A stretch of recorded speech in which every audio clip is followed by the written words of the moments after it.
नाराज होके यानी गुस्सा के अपन मेहरारू से कहता है भाव में अब भाव है बा कि राजा अरे सोनमा के सिकोरिया हर दिल्ली शहर से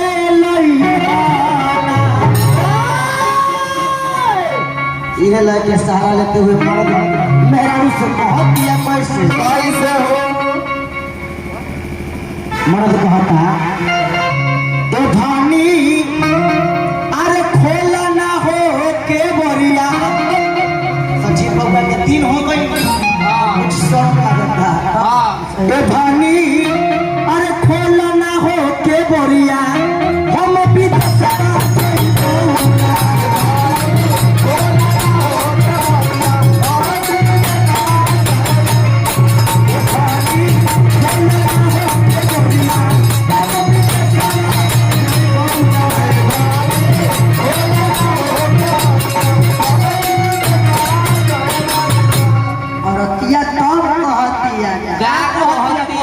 अरे विदेश सभा जई बना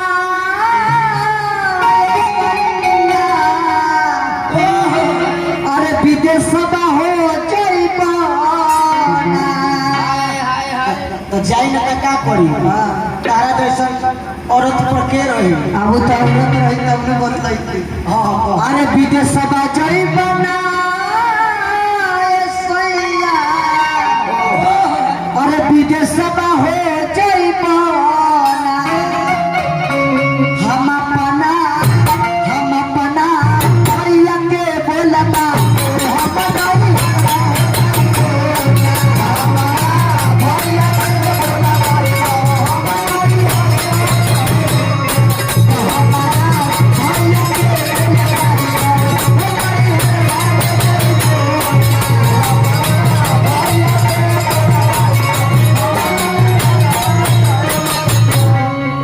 देखिए कि मन बढ़ू मेहरारू के नैहर जाइबे बिना हमरा से ऑर्डर ले ले कि अरे नैहर बा जइबू ना धनिया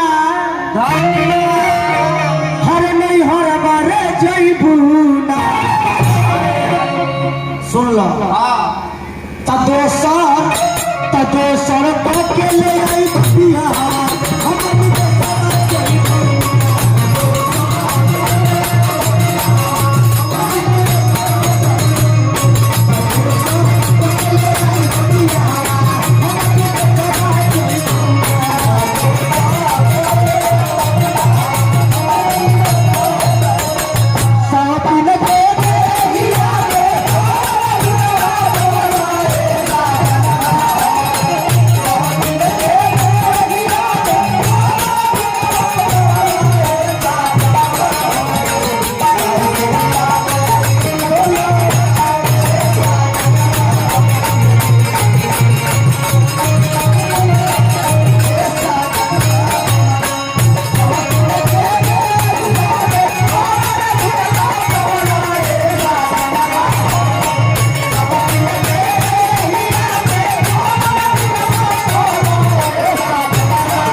अरे बिया हवा कर बना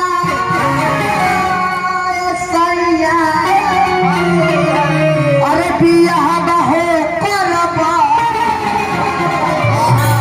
तो जैसे जतना हाँ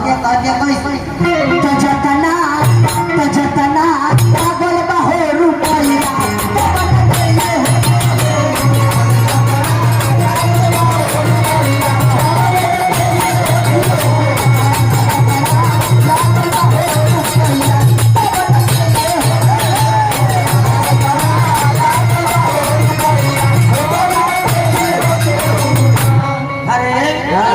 ये कौन रुपया के बात कहती है? हाँ तिलक वाला। तिलक वाला? तिलक हमरा मिलल रहे 30,000। हम 45 गो बारात लेके गई। तो 30,000 में 45 गो बारात ना खा गई होई। हाँ जी। और में बाराती में बारात लेके जब पहुंचली तो कोई जगह नाश्ते न बटाई। अब वो पैसा कहती है लाल बाबू मामू बोरा में कस के लेके आई हो नाश्ता। जी सर। हाँ जी। अरे रुपया ले बुनाए धनिया, अरे रुपया रे ले बुना ए बबुआ। रुपया ले बुना तो हमारे बात सुन लो कि जैसन तो जैसन रहनी तो छोकरा मने सर बनाइए देवता।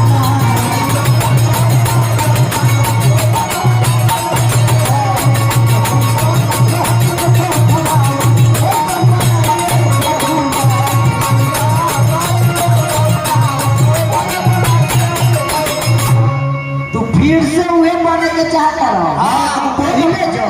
लाल बाबू चाचा हमरा बियाह से पहले ना देखले रही शरीर एकदम मोटाई भैंसा जैसन रहनी। काजू किशमिश खियाले रही। आ जब से बियाह भइल तो टिबिया हो गई। कहन ना क्या कहत तो पहले जस तू अगर बने चाहता रहो तो हमहू के पहले जस बने। अरे मोछूठा बन बना अरे मोछूठा बन हो बना अरे मोछूठा बन बना अरे मोछूठा बन हो बना